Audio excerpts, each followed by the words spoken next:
Baik, bismillahirrahmanirrahim. Assalamualaikum warahmatullahi wabarakatuh. Selamat siang teman-teman. Selamat sore, selamat pagi, selamat malam bagi teman-teman. Tergantung teman-teman membukanya di waktu kapan gitu. Apa kabar teman-teman? Semoga teman-teman dalam pertemuan kali ini dalam keadaan sehat walafiat ya. Bagi teman-teman yang sedang sakit, kita doakan bersama agar segera disembuhkan dari penyakit yang dideritanya. Teman-teman, pada kesempatan kali ini saya akan menjelaskan ataupun kita akan membahas tentang ide dan peluang usaha. Gitu. Jadi ini merupakan materi lanjutan gitu dari materi-materi sebelumnya, itu di mana sebelumnya kita mengenal tentang etika bisnis gitu. Tapi di sini kita akan lebih ke arah menggali gagasan, menggali ide, itu menggali pemikiran, bagaimana agar pemikiran itu bisa peka terhadap sebuah ataupun suatu peluang usaha gitu. Nah, di sini tuh kita akan yang pertama itu kita akan bahas nanti itu caranya, cara-cara mencari gagasan baru bagaimana. Kemudian kita bahas juga gitu kelompok-kelompok kreatif itu bidang usahanya apa saja. Itu kemudian kelompok konsultatif gitu bidang usahanya apa saja. Kemudian kelompok pelayanan bidang usahanya apa. Kemudian kelompok analitis bidang usahanya apa, dan ide usaha dari imitasi. Maksud imitasi di sini itu adalah lebih ke arah meniru gitu. Mengimitasi gitu kan, meniru, ada peniruan gitu. Baik, teman-teman, Anda mungkin di sini ada yang pernah melakukan usaha gitu kan, ataupun sedang melakukan usaha gitu. Pasti terjadi sebuah ritme atau perusahaan ya gitu, ritme perusahaan ataupun mungkin jalannya usaha itu tidak selalu mulus, itu pasti ada saja hal-hal yang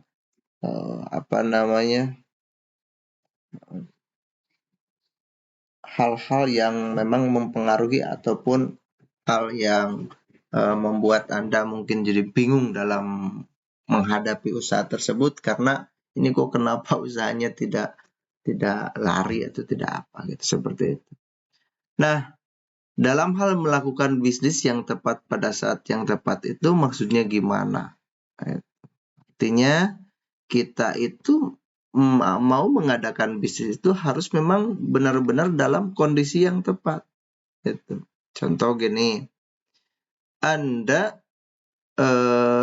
membuat usaha di bidang, contohnya di bidang cukur rambut. Tetapi dominan orang ataupun daerah atau lingkungan tersebut dominannya orang-orang yang tidak berambut. Nah, itu juga tidak tepat. Jadi kita itu harus melakukan bisnis itu gitu di saat yang tepat gitu, waktu yang tepat gitu. Jadi bisnisnya juga harus tepat. Itu semuanya harus tepat. Atau gini, kita menjual masker itu, menjual masker pada orang-orang yang mau berenang. Itu kan tidak tepat. Barang yang dijual juga tidak tepat. Itu waktunya juga tidak tepat. Tetapi ketika kemarin ada yang namanya COVID-19 gitu kan, corona. Nah, ketika corona ini, ini apa nih bisnis yang tepatnya kira-kira waktu corona untuk dijual? Masker gitu kan, itu barangnya tepat, masker yang dijual. Waktunya juga tepat karena sedang pandemi COVID-19 ya gitu kan. Kemudian untuk tempatnya tepat karena di Indonesia ini itu termasuk termasuk daerah ataupun negara yang terserang COVID tersebut gitu. Kemudian bagaimana caranya mencapai sukses tidaklah mudah. Itu sedikit ide baru yang meraih sukses gitu. Maksudnya di sini tuh kalau kita lihat nih gitu, ada produk baru yang dipasarkan pada pasar baru akan mempengaruhi 1 dari 20 orang. Kemudian produk lama yang dipasarkan pada pasar baru akan mempengaruhi 1 dari 4 orang. Kemudian produk baru dipasarkan pada pasar lama akan mempengaruhi 1 dari 2 orang. Produk lama yang dipasarkan pada pasar lama akan mempengaruhi 1 dari 1 orang. Jadi kita kalau toh memang mau memulai usaha ataupun mau mencari peluang usaha, memang kita lihat dulu nih gitu. Kalau kita lihat dari hasil riset ini gitu, bahwasanya produk baru itu kemudian dipasarkan di pasar yang baru juga, itu pengaruhnya hanya sedikit, 1 dari 20 itu.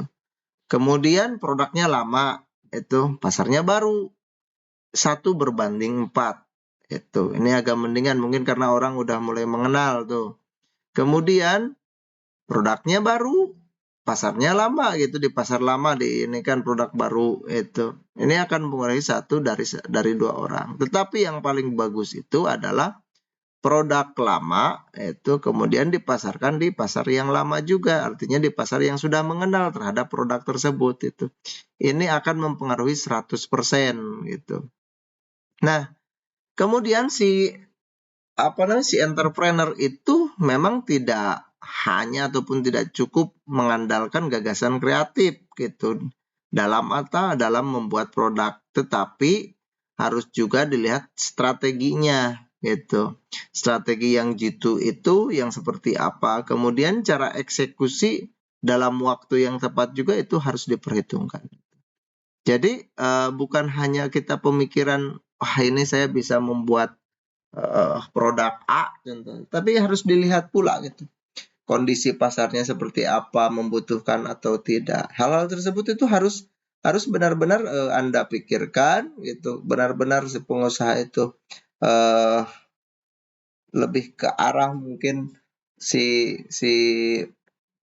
pelaku usaha itu ketika melakukan ataupun membuat produk itu, selain dia pintar dalam membuat produk, tapi harus pintar juga dalam memunculkan itu kan, atau meluncurkan.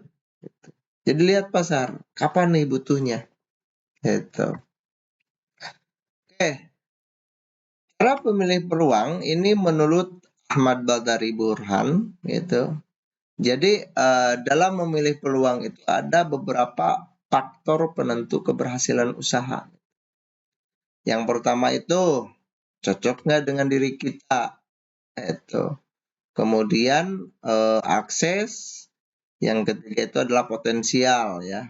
Itu. Maksud cocok dengan diri kita di sini itu adalah kita suka nggak nih dengan usaha atau produk yang kita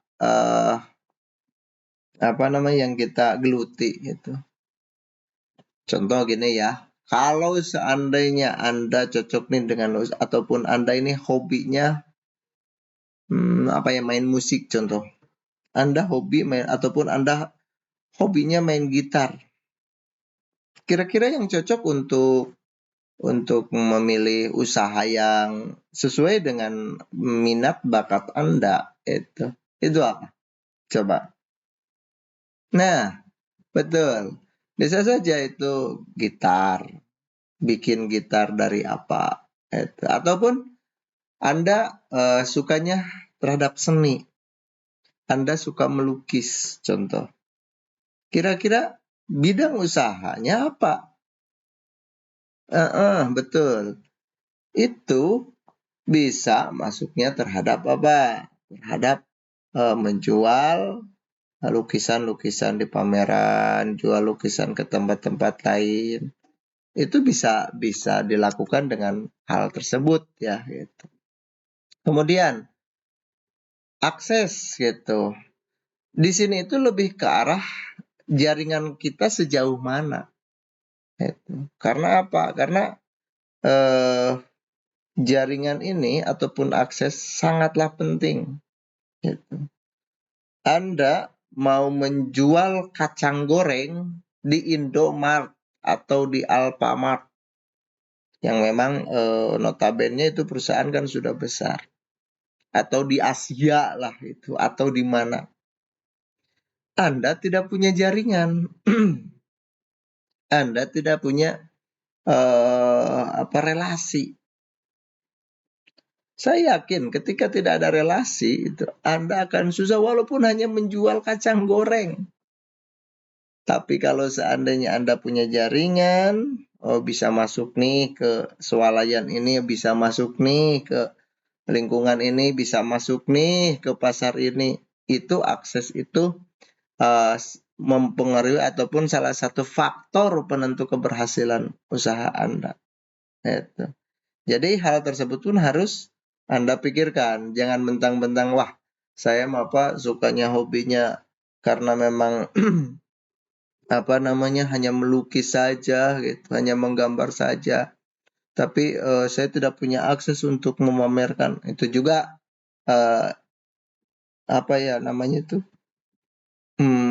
tingkat keberhasilannya sedikit gitu. Walaupun laku sih laku, tapi tidak akan lari gitu. Kemudian yang ketiga itu adalah potensial gitu, di mana komersialisnya itu harus mampu memberikan tingkat pertumbuhan dan pengembalian investasi yang layak gitu. Artinya teman-teman ketika membuat usaha atau membuka usaha itu harus memang si konsumer ataupun si konsumen ini bagaimana caranya agar dia itu bisa balik lagi ke kita, bisa merasakan kenyamanan dengan produk yang kita berikan ataupun dengan pelayanan kita. Itu yang harus Anda pikirkan, dan itu salah satu penentu juga gitu. Penentu keberhasilan usaha Anda. Gitu. Kalau dikatakan potensial, ini barang yang Anda jual itu bagus tidaknya dan sebagainya ya. Gitu. Oke, bagaimana cara mengenali ide usaha yang cocok dengan Anda? Yang pertama itu Anda itu harus berpikir kalau lihat dari pertanyaan ini, apa yang paling Anda senangi? Coba Anda tuliskan. Itu kan. Apa yang Anda senangi? Tulis gitu. Apa saja nih yang Anda senangi? Gitu. Kemudian setelah itu adalah apakah kegemaran atau hobi Anda? Gitu. Hobi Anda apa? Yang disenangi oleh Anda apa? Hobi Anda apa? Itu tuliskan. Gitu. Biar Anda bisa mengetahui gitu kan. Posisi diri Anda ini cocoknya di fashion apa gitu. Kemudian yang ketiga itu produk dan proses yang paling Anda ketahui. Kira-kira apa? Coba tuliskan. Gitu. Tuliskan aja sendiri gitu. Tuliskan, nanti akan ketahuan. Itu akan ketahuan sejauh mana kondisi Anda dalam mengenali diri Anda gitu. Nanti kan bisa disimpulkan. Kemudian, adakah suatu yang Anda lakukan ketika sedang menganggur? Gitu. Jadi ketika Anda diam diri itu biasanya apa? Gitu. Ada nggak nih sesuatu yang Anda lakukan? Gitu. Kemudian, apakah tujuan terpenting Anda dalam bisnis sendiri? Gitu. Apakah mendapat keuntungan, kebebasan, atau lainnya? Jadi tujuannya pun harus Anda tuliskan. Ini kan sedang menggali gitu, teman-teman. Jadi teman-teman itu ya tuliskan gitu. tulis gitu. Nanti saya sediakan di Edlink ya itunya apa namanya kolomnya agar teman-teman itu bisa menulis ataupun menjawab hasil jawabannya diupload ya itu ke Edlink ataupun ke LMS-nya. Teman-teman tidak perlu takut, tidak perlu harus sama dengan yang lain, enggak. Itu berbeda pun enggak jadi masalah. Itu yang namanya juga apa namanya berbeda orang pasti beda lah. Nah ini pertanyaan-pertanyaan ini itu teman-teman jawab ya itu karena harus agar apa namanya agar kita bisa mengenali diri sendiri gitu. Ide mana yang muncul gitu sebagai respon dari nomor 4 tadi itu. Pertanyaan pertama di atas yang memenuhi tujuan pada pertanyaan nomor 5 gitu. Jadi antara nomor 4 dan nomor 5 ini gitu. Ide yang muncul ini itu ketika Anda diam kira-kira apa sih yang muncul gitu. Oke ya. Nah, kemudian di sini tuh kita setelah Anda ini masukkan nih, ya kan? Anda jawab nih. Kita akan masuk nih. Anda termasuk golongan yang ekstrovert ataupun introvert. Itu. Kenapa seperti itu? Karena memang kalau seandainya dari pertanyaan-pertanyaan yang tadi dijawab itu akan Anda akan bisa ataupun kita akan bisa memilih Anda itu berada di ataupun termasuk golongan yang ekstrovert atau yang introvert. Itu. Jadi lebih ke arah Anda ini pergaulannya seperti apa sih gitu. Karena kan kalau yang ekstrovert itu terbuka terhadap pergaulan gitu. Kalau introvert ini lebih ke arah tertutup gitu ataupun membatasi dirinya sendiri, mengurung diri gitu, diam diri ataupun apa ya ada batasan itu, tidak terbuka dengan hal umum. Nah, kalau kita lihat dari layar ini gitu kan, kita lihat ada introvert, ada ekstrovert, ada dedikasi dan dominasi. Kita itu akan masuk ataupun akan masuk dalam kuadran 1 itu kalau seandainya yang ada dalam diri Anda ini dominasi dan introvert. Itu. Jadi orangnya yang dominan. Itu. Kemudian Anda akan masuk terhadap kuadran 2 kalau seandainya Anda ini mendominasi dan ekstrovert gitu. Jadi Anda itu masuk ke dalam kuadran 2, jadi Anda bisa terkenal ataupun termasuk ke dalam orang yang terkenal. Mendominasi nih, ngobrolnya dominasi, kemudian dia bergaul juga dengan orang luar gitu. Anda akan populer gitu.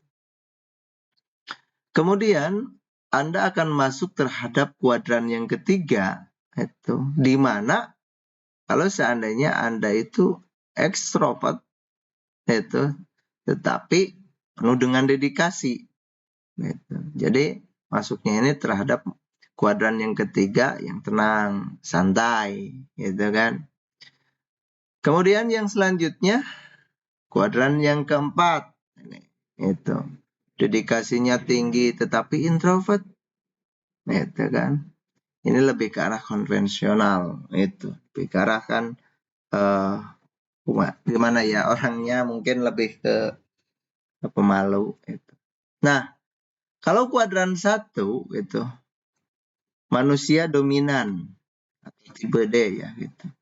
Jadi dia itu memiliki motivasi yang kuat untuk mengejar prestasi, tapi sendiri.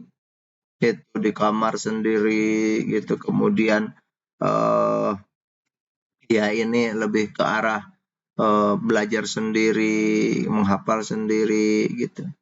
Tapi dia suka nih mengajar motivasinya tinggi terhadap prestasi. Gitu. Kemudian perilakunya itu selalu berorientasi pada hasil akhir itu dari suatu pekerjaan atau tanggung jawab. Penting akhirnya nih saya bisa prestasi itu. Dia juga gitu, orang-orang seperti itu menyenangi tantangan. Gitu. Dan untuk berhasil itu mereka harus bekerja keras dan mereka pun bersedia. Gitu. Kemudian tipikal ini itu masa bodoh terhadap lingkungan dan pergaulan. Gitu. Mereka ini tidak banyak bicara. Itu. Kemudian bertindak serba cepat ya dan praktis, langsung ke sasaran. Menyukai kebebasan, tidak suka diatur oleh orang lain, bebas berkreasi, bebas mengambil ide sendiri, menginginkan kekuasaan, menyukai aktivitas yang bervariasi. Itu yang tipe dominan. Kemudian ada yang tipe populer. Gitu. Motivasi untuk memperoleh pengakuan atau recognition.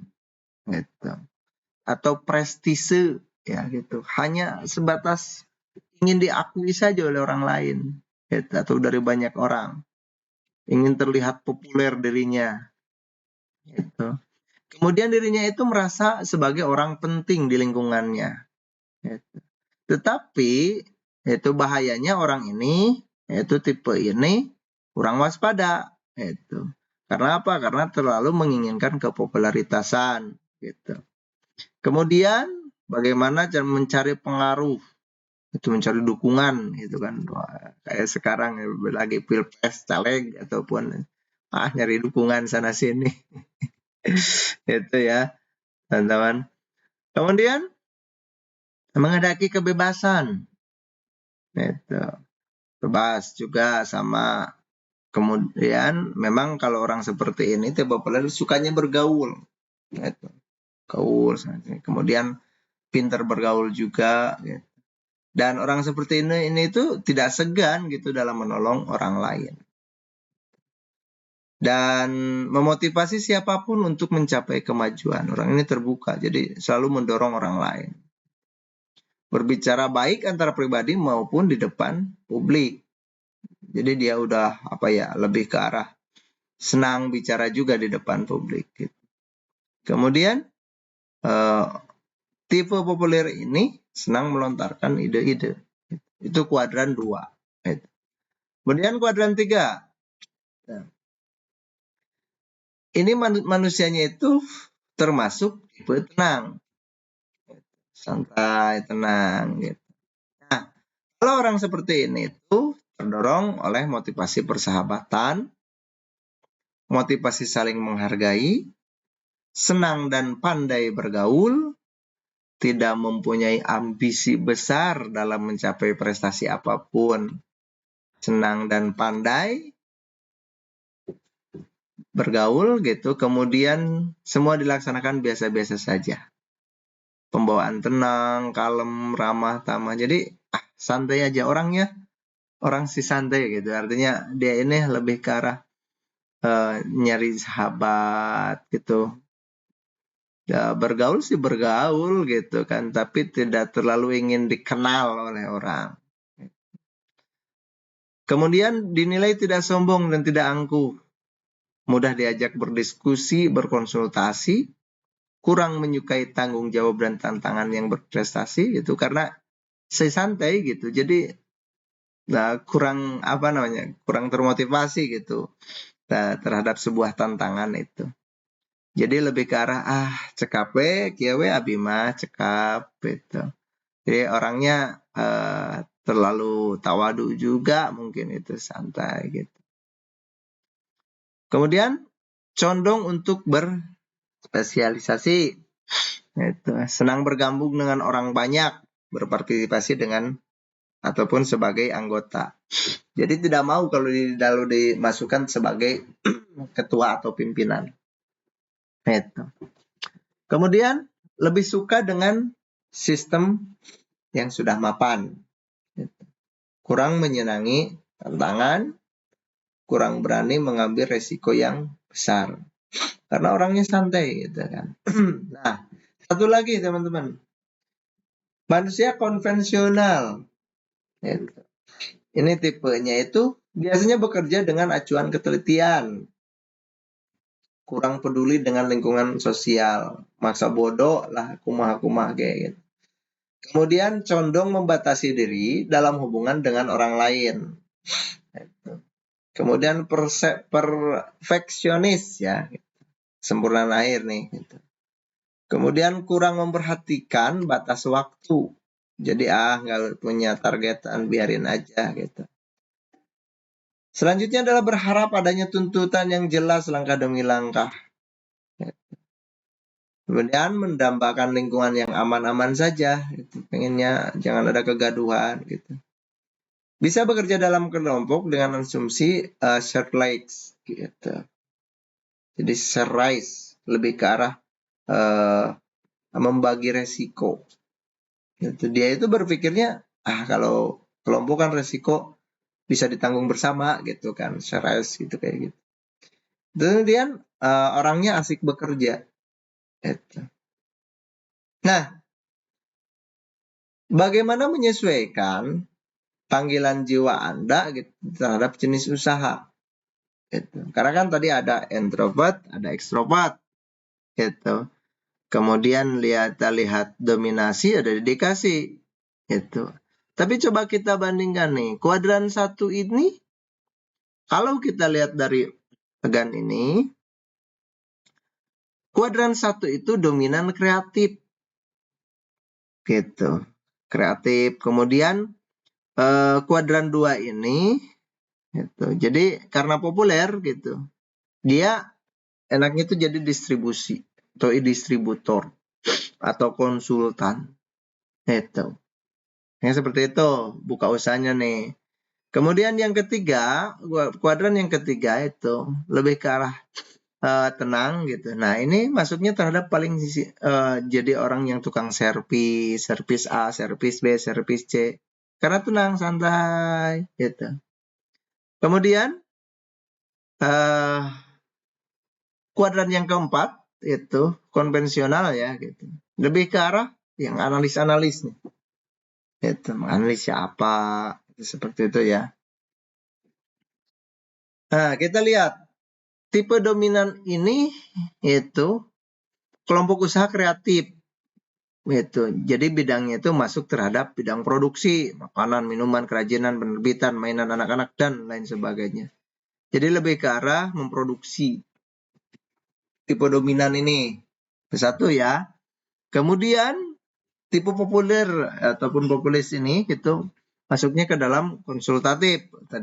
Jadi jasa konsultasi, kursus-kursus, pusat kebugaran, olahraga, perdagangan. Nah, tipe tenang ini yaitu servis, jasa, itu kan jasa perbaikan, rumah kos, salon, kontraktor, keagenan, biro jasa, biro teknik, fotokopi, penjilidan, sablon, itu. Ini yang tipe tenang, santai. Itu. Kemudian tipe konvensional ini bisa masuk ke jasa gitu, ataupun kan ini usahanya kelompok usaha analitis ya, jasa terjemahan, itu jasa reparasi, kemudian karya intelektual, perancang busana, laundry, konveksi dan sebagainya yang selainnya. Nah, di sini kita akan masuk terhadap creative imitation itu dan creative adapters, di mana kita itu akan mempelajari itu yang sudah ada. Jadi kalau seandainya Anda masuk ke dalam pemikiran gitu, kreatif Anda nih. Gitu. Apakah kreatif yang imitasi, yang hanya meniru saja? Itu hanya meniru saja. Atau termasuk ke dalam creative adapters. Itu mengadopsi. Itu. Kalau imitasi mah hanya sebatas meniru saja, kalau adopter mah gitu mengadopsi. Jenisnya sama, tapi diadopsi nih. Ada pembeda. Gitu. Kalau kita dilihat, creative imitation ini mempelajari bisnis yang sudah ada, hanya melihat yang orang lain aja. Tapi kalau di adopter itu masuki segmen itu pasar yang belum dilayani. Apa nih jenisnya? Itu. Perbedaan kedua, kalau di creative imitation itu mengkaji input output suatu bisnis. Kalau di adopsi ini memenuhi kebutuhan yang belum terpenuhi. Imitasi menganalisis tren populasi dan demografi. Itu. Kalau di adopter ini lebih ke arah melayani permintaan baru apa nih. Gitu. Dan adopter juga gitu memanfaatkan peluang pertumbuhan bisnis. Itu. Kalau di imitation itu lebih ke arah mengkaji tren ekonomi. Itu. Kemudian mengembangkan produk baru bagi si adopsi gitu. Memanfaatkan peluang usaha baru menerima modifikasi atau 4P lah ya. Gitu. Dan menurut si ataupun creative imitation ini gitu, menganalisis perubahan sosial, mengkaji perubahan ataupun pengaruh aturan yang baru. Tetapi sama saja, kalau ini lebih ke arah mengenai 4P pesaing. Yang pesaingnya seperti apa nih? Gitu. Nah, ini kita lihat gap-nya gitu. Apa yang ingin ataupun apa yang diinginkan konsumen? Bagaimana cara memuaskan konsumen? Apakah cara terbaik untuk memuaskan konsumen? Jadi hal seperti ini harus Anda pikirkan. Itu. Karena ketika Anda menghadapi sebuah masalah, Anda jangan fokus terhadap masalahnya, tapi fokus terhadap solusinya. Gitu. Nah, contoh di sini ya, gitu, sebelah kiri itu ada konsumen yang memiliki masalah. Itu kan, ada masalah nih. Itu apa produk jasa yang dapat ditawarkan. Jadi kita cari tahu, itu keinginan konsumen itu apa. Bagaimana caranya agar Anda puas? Bagaimana cara terbaik agar pelayanan kami maksimal gitu. Jadi ke solusi gitu teman-teman. Nah, analisis dimensi ya. Analisis dimensi. Kalau kita lihat di sini analisis dimensi. Yang pertama itu ada gambar pensil ya, gitu atau pulpen lah ya. Nah, di sini kita lihat dari tinta cepat kering. Kemudian warna-warni itu. Kemudian tutupnya bahan. Kemudian fungsinya itu lampau ya gitu. Jadi kalau sekarang karena memang banyaknya komputer laptop gitu. Penggunaan ini kan kurang juga gitu. Walaupun masih ada yang memakai masih gitu. Saya pun masih memakai gitu untuk masalah pulpen ini. Tetapi beda dengan dulu gitu. Kemudian menganalogikan dulu itu orang-orang pasti menggunakan sepeda. Gitu. Sekarang kebanyakannya pakai mobil. Itu. Seperti itu ya. Nah,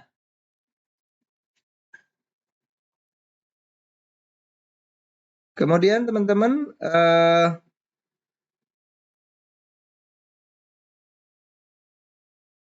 bentar, tadi saya batasi.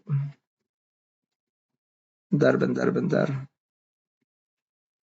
Oh iya, sampai sini. Berarti ada 2 slide lagi ya, teman-teman. Ini juga sama nih. Itu. Metric morphology. Gitu. Kita lihat sebelah kirinya itu ada apa? Ada truk. Gitu. Truk. Kemudian ada foto-foto apa tuh? Fotonya itu jeruk. Itu. Ada jeruk, tapi dalamnya ada jeruk juga. Itu. Kemudian ada kalau sebelah kirinya itu ada apa? Ada medium yang dibersihkan. Itu artinya ini tuh lebih ke arah pewangi, bersih gitu. Kalau dilihat dari analisis kompetitif gitu, order winner ya. Gitu. Nah, kita lihat itu antara yang kiri dan kanan. Oleh kanan ini lebih ke arah dia itu berinovasi. Itu berinovasi, suasana yang nyaman, kemasan menarik. Beda dengan yang di sebelah kiri. Ini lebih konvensional. Itu kayak warung-warung ini. Ini kalau yang sebelahnya kan kayak Alfamart, Indomart lah gitu. Jadi lebih ke arah mungkin kenyamanan yang dikejarkan. Itu. Kira-kira Anda akan memilih yang mana? Anda yang memilih ke yang kurang rapi atau yang kondisi tempatnya rapi? Nah, benar. Pasti semuanya itu memilih tempat yang rapi. Itu. Ini pun harus dipikirkan. Itu. Kemudian, inovasi. Jadi bagaimana caranya Anda berinovasi nih? Sekarang itu banyak banget gitu. Kayak seperti jualan, apa namanya? Jualan tahu goreng dadakan 500-an atau bulat ya. Tahu bulat. Ada tahu bulat. Itu kan udah inovasi pakai mobil. Itu. Terus sekarang itu ada yang namanya pedagang keliling sayuran pakai mobil sekarang mah. Kemudian tukang kebutuhan perabot rumah tangga pakai mobil sekarang mah gitu. Dan yang paling ini teman-teman jangan salah. Sekarang coba teman-teman lihat ke Hajat gitu, ke Dadaha. Jangan aneh ketika apa? Ketika lihat mobil Fortuner, mobil Avanza, mobil Ras atau mobil Alphard sekalipun dibuka belakangnya, kemudian dia keluarkan, dia jualan roti, dia jualan pakaian, dia jualan apa gitu. Artinya apa? Artinya orang kaya saja gitu, orang yang punya uang saja. Kayaknya kan kalau dia nggak punya uang nggak mungkin kan kebeli Alphard gitu, nggak mungkin. Orang ini aja dia bisa apa? Masih mau nih jualan di tempat-tempat tertentu. Gitu. Dia pakai mobil loh. Yang jualan roti bakar, jualan ini. Yang seperti itu. Kita yang masih belum punya apa-apa contohnya kita. Masih mau males-malesan. Wah, keterlaluan ini mah. Jadi seharusnya ya kita pun harus bisa apa namanya berinovasi juga. Gitu. Kalau memang enggak apa kan saya emang nggak punya mobil apa. Ya maksudnya bukan hanya sekedar Anda harus jualan pakai mobil, enggak itu. Kalau ini kan lebih ke arah contoh saja. Mobil kan biasanya hanya untuk mengangkut barang, hanya untuk mengangkut orang atau penumpang gitu kan. Tapi di sini bisa pakai jualan gitu. Kalau dulu itu saya masih ingat itu ketika 2020 dunia pariwisata itu mati total. Tapi di Jawa ada munculkan ide ini. Nah, oke lah saya buat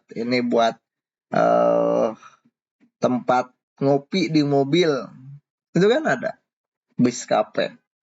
Itu. Jadi bikin kafe di dalam bis tapi bisnya itu keliling-keliling gitu. Seperti itu. Ada yang seperti itu juga.